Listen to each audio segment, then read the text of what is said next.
So, what's the most interesting thing a dog can smell? Yes, Neil. A dog's dinner. Yes. To a dog, that is the most interesting thing a dog can smell. Another dog's bottom. Yep. Oh, there you are. Oh, no. My crotch. But they all do. They do. Oh, dear, dear. Can you blame them? They're only flesh and blood. This is really interesting because it's terribly touching, really, that they can smell this. And cancer. It's cancer. No, really? Yeah. So there was a woman who, her dog kept pawing at her leg, and she had nothing on her leg that was peculiar, just a normal number of moles, but it was only interested in one of the moles. And when she wore shorts, it tried to nip it. And so she went to the doctor, and the doctor found that this was a malignant melanoma, and it taken out. And doctors have found that dogs can smell bladder cancer, lung cancer, 99% efficiency rate at smelling it in people's breath, lung cancer. Quite extraordinary. So have I got cancer of the bollocks, then? Well, that's what I was wondering. Let's not discuss. No, let's not. Insane. We have something like 50 million of these olfactory cells up here, and they have 220-odd million. But their sense of smell is infinitely better than that. It's not just 220-odd times better. It's thousands of times better. We have machines that can smell a part in a billion, which are fantastically sensitive and complex. Dogs can smell one part in a quadrillion. I'm worried about this dog. Has it been nailed? It can smell my crotch. Yeah. We all can. I'm sorry. It is. The German for sausage dog. Dachshund. Dachshund, oh dear, no. No, oddly enough, it is a German word. It means... You know what dach? Low, long. It means a badger hound. That's a badger. But they don't call them a dachshund, the Germans. They call them a dackel. They never say dachshund. Oddly enough, where we say it, they're dackel in Gothic writing. So what's German for dog, then? Hund, as in our word hound. It's rather odd, because in English, Old English, the only word we had for dog was hund, or hound. And then suddenly, in late Middle English, this word dog arrived. And no one knows where it comes from. It's one of the great etymological mysteries of English, is nobody knows where the word dog originates. Dogger, as in dogger bank, is said to come from a Dutch word, dogger, which means a type of ship. So you sure it doesn't mean four-legged animal that barks, because that would answer. That would be a hint as to where we got the word, wouldn't it? There'd be some red faces all round in Oxford. Oh, damn, I didn't think of that. What comes before a German bite? No, yes. A German bark. Yeah. You were thinking of JS, possibly, No, right? they never bark when they're going to attack you. It's when they go quiet, that's when you have to worry. Germans? I don't know about Germans, but definitely dogs. Definitely, yeah. Any other thoughts? Lundy. You're on the right line. I was thinking it was Fisher, isn't it? Fisher is the Fisher. right answer. And the first one, oddly enough, is the one we were discussing. Dogger. Dogger, Fisher, German bite. It's like a great British poem. comedy. Do you know what we're talking about here, Alan? It's the shipping forecast. Yeah, exactly. I call them the chicken forecast, because that's what it always sounded like when I was a kid. And now, the chicken forecast.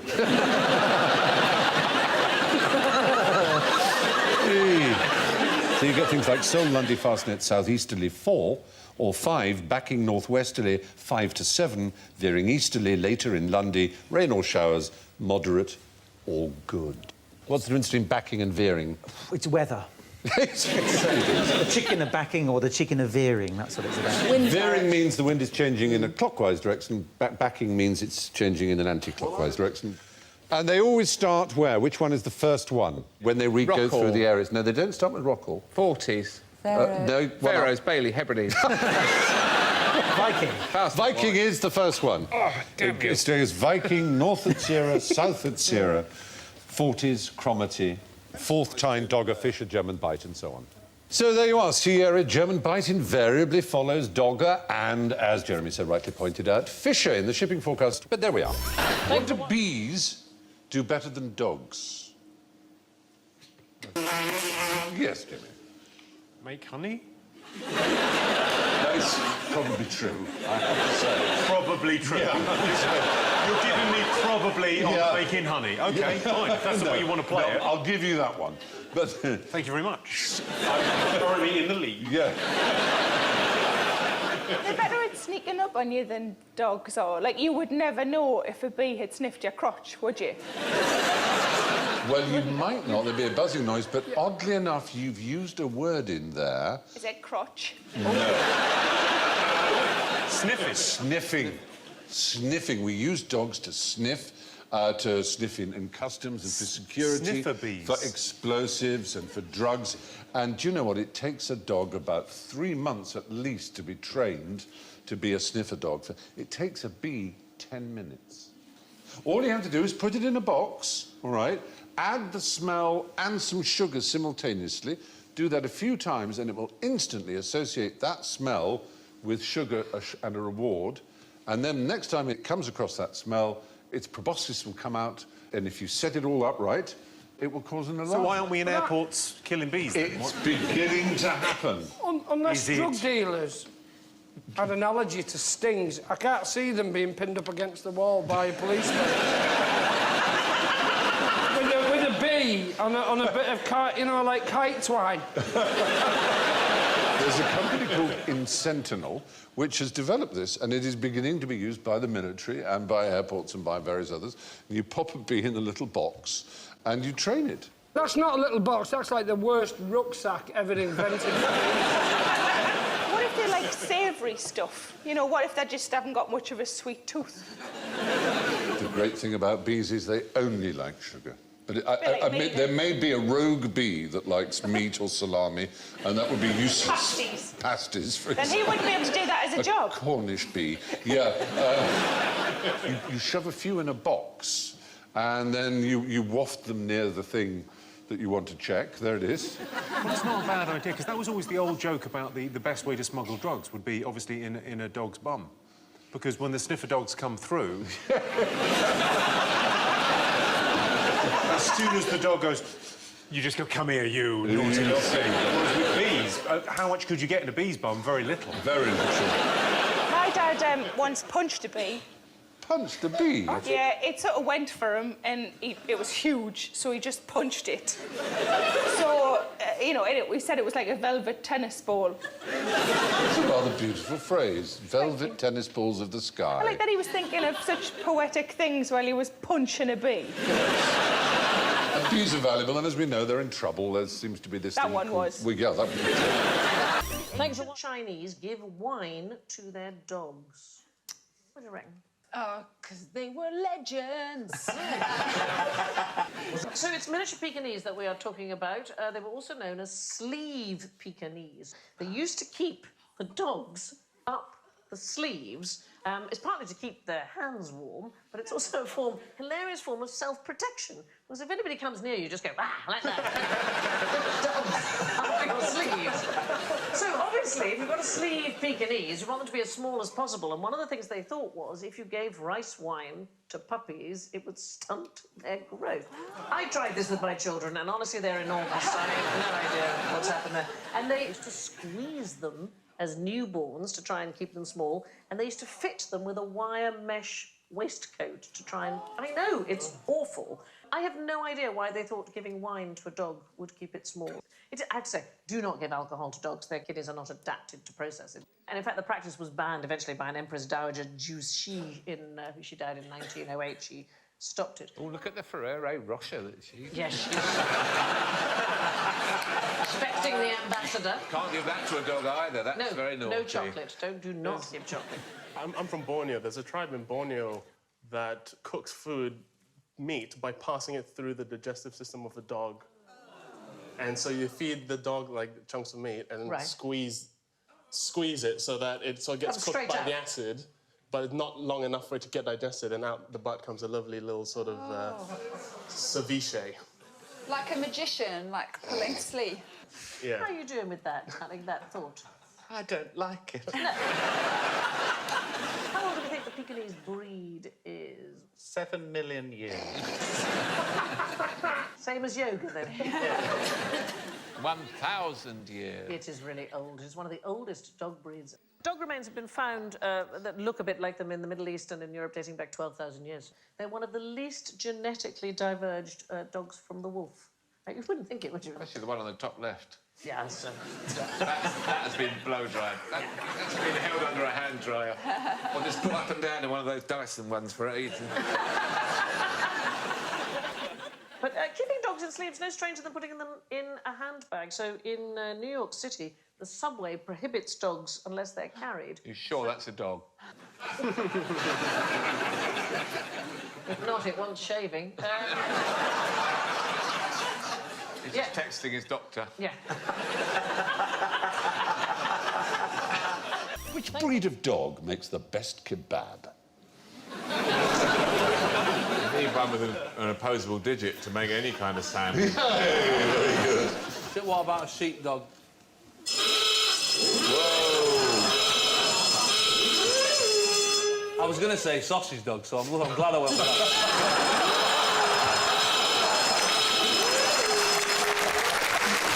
Oh dear. Yeah, what about a kebab dog? There isn't such a dog, fortunately. There's a shop near me, there's a takeaway near me called Kebabish. And I like it because it sort of sounds like the guy who owns it, even he doesn't know what's in the meat. What was it? I don't know, just Kebabish. It's funny you should say that because doner kebabs, I mean, have come under scrutiny lately. The average doner has 1,000 calories, half a woman's recommended daily allowance. Wow. Even a woman called Donna? Even a woman called Donna, in fact. The worst have almost 2,000 calories. An average has 98% of the recommended daily allowance of salt and 148% of the recommended daily allowance of saturated fat. I know reading those out is supposed to put us off, but I could kill for one now. It did sound a little... All the stuff about saturated fat sounded delicious. It is. That just sounds like a bargain. If you're getting 98% of your salt, it means you don't have to... you don't have to get it anywhere else, do you? Doner kebab. I mean, because it's Turkish for a spit, generally, going round thing, a rotisserie. Because the standard kebab is like on a skewer, isn't it? A shish. A shish. And I never knew you could pull them off the skewer before you ate them. When I was a boy, I was going to go like that, and then I go, hi. And then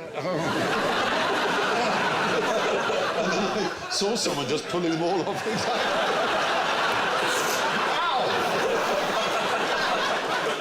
That's how the Queen eats them. Yeah, I'm sure she does. So, do you have dogs? No, I don't like things that don't talk. You don't like things that... I love that I don't rule. like things that don't make jokes. It's a really good rule. It excludes some men, obviously. Yeah, I'm just... Because we are literally speaking about a breed of dog that has since gone out of existence. It's no longer bred and it's become extinct as a breed. But it used to talk. No, sorry. We're conflating, unfortunately, here. It was a spit dog, a turnspit dog. It was actually bred... Spit the dog. There is one. Spit the dog. It's a really cute... It's a cute breed. Look at it. Isn't it cute? It's not cute. No, it's weird. not. It's like a Star Wars dog. Oh, I think it looks lovely. This is a stuffed one in Abergavenny Museum, I ought to say. The taxidermist has bollocks that right up. It's stuffed with feta and vine leaves. Their job was to walk round keeping the roast meat on a spit evenly cooked. They were actually bred for that job. They were inside a wheel, and they turned the wheel, like a hamster in a Ferris wheel. And it worked beautifully well. And on their day off, they would get taken to church and used as foot warmers. That was the life. Sounds like they went into extinction through choice. Not enough of this. Come on, dads. What's unusual about the New Guinea singing dog? Did you say apart from the obvious? Well, the obvious being that it's a singing dog, yes. It's the only singing dog never to have been on Esther Ransom. It's a tiny little dog and a huge bath of potpourri. He sings so high that no one can hear. Well, we do. You can actually hear him sing if you want to. I think we've got him singing. All right. Go on, then.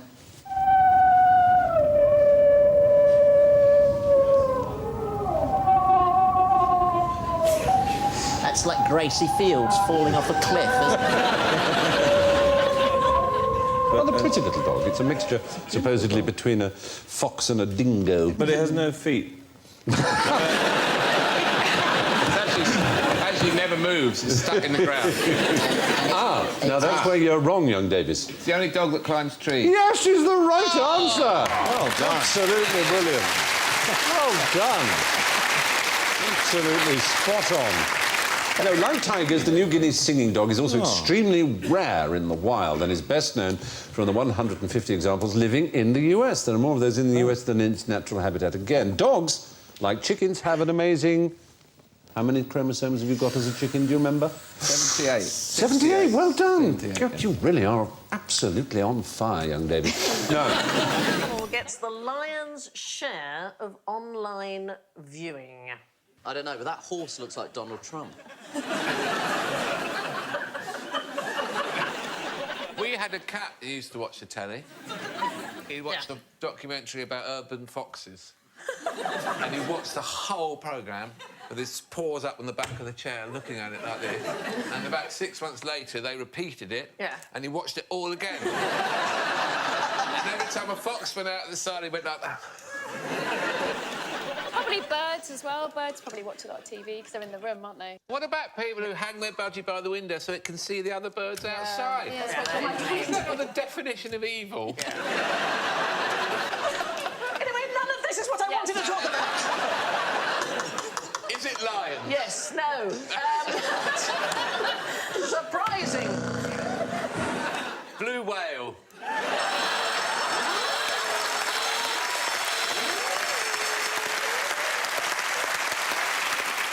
No. Surprisingly, there are more dog videos on YouTube than there are cat videos. So people always talk about cat videos. 65.9 million dog videos versus 65.3 million cats. The dog's just got the edge there. Why do we think that might be? Dogs are better than cats. Oh, that's the most controversial thing ever said in this studio. Yeah. I'm with you, Carrie-Anne. Thank you. Yeah, That is the Brexit of the pet world. In England, people would care more about that than they did about Brexit. Yeah. If you start slagging off dogs or cats. Yeah. Let's try it. People who like cats say cats. People who like dogs say dogs. People who like Brexit say Brexit. People who like people say people. That's me. Nothing. Hardly anything. I have to say that Google tells a different story than YouTube. There are 2.2 billion pages about cats compared to 1.8 billion about dogs. Yeah, people going, why are cats shit? Why did I get a cat? How can I get rid of this cat? Did a cat slap you when you were a baby? How can you tell the difference between a Scouse dog, for example, and a Scottish dog? How could you tell a Scot from a Liverpudlian when you met them? Accent. Accent is the right answer. Oh, you don't. Oh, no. Apparently, there's been a lot of research by the Canine Behaviour Centre in Cumbria, and you're going to possibly snort with derision when I tell you this, but owners and dogs left messages on the centre's answering machine. Experts then compared the pitch, tone, volume and length of the sounds made by human and dog. And they found that the Scouse and Scots dogs have the most distinctive accents. The Scouse dogs have higher-pitched voices than their equivalents. I saw the other day that somebody's worked out that dolphins give one another names. You just don't. I mean, it's just calling him Peter. He isn't. So you really don't believe it? No. I believe it, yeah. Thank you. You go, woof woof, all right, or woof woof, okay, the new. So they're pretty stereotyped accents, aren't they? Well, of course, it makes sense. I mean, a dog does imitate the behaviour of the pack it's in other words, the family or the owner. So, for example, terriers that live with families with children become very manic, and the same breed of terrier, indeed from the same family, if it's with an old lady, will start shuffling along looking forlorn way before it's time. Do they smell of wee? Did they say how old they are? I'm 7, you know. Possibly they do. I'm 8 next year. What we're going to do now is we're going to test out how a dog does on sniffing things out. I have here some contraband, which I am going to give to you, Alan. Okay. And what I would like you to do is put it in your pocket Put it in my... and go and hide in the audience. Go and hide in Croydon. So the audience have got special masks to put on. So if they could put those who've got masks could put them on.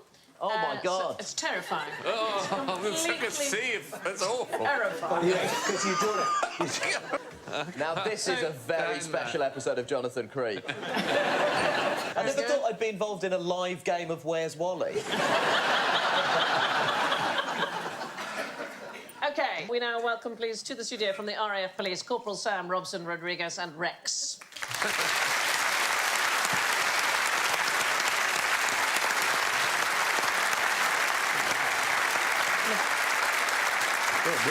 Sam, thank you so much for coming in and supplying us with the dummy contraband. Tell me about Rex and what his job is. Well, Rex is a 5-year-old black lab. His main job is to search for drugs anywhere we want to put him, basically. And how is he trained? How do you make him be able to do that? Well, we start searching for, like, their toys, and then we just associate the toys with the drugs, so then in their head they think they're searching for their toy, whereas, in fact, we want them to search for the drugs. And how many scents can Rex recognise, do you think? He's trained on all the main scents and basically anything that you can make out of that. So he looks keen to get going. He does. Right, Sam, please, over to you, my lovely. Thank you very much. Rex, come here. I do hope nobody in the audience has got anything. You know what? I really hope somebody does. Yeah. Wouldn't that just be the best bit of telly ever if he dragged someone to the floor and just dragged them out? A live drug bust on QI. So far, ignoring everybody, so that's good for that side. Okay. How will he show if he knows? They have either a stand indication or a sit indication. Oh. Is he sniffing your crotch, Alan? Is it in your left pocket? Oh, my God! Let's have a round of applause, please, for Rex and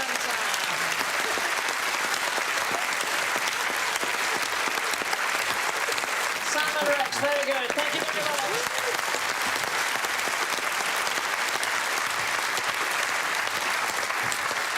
And thank you to all my Allens. What a very, very spooky sight that was. Very, That was very extremely spooky. unpleasant.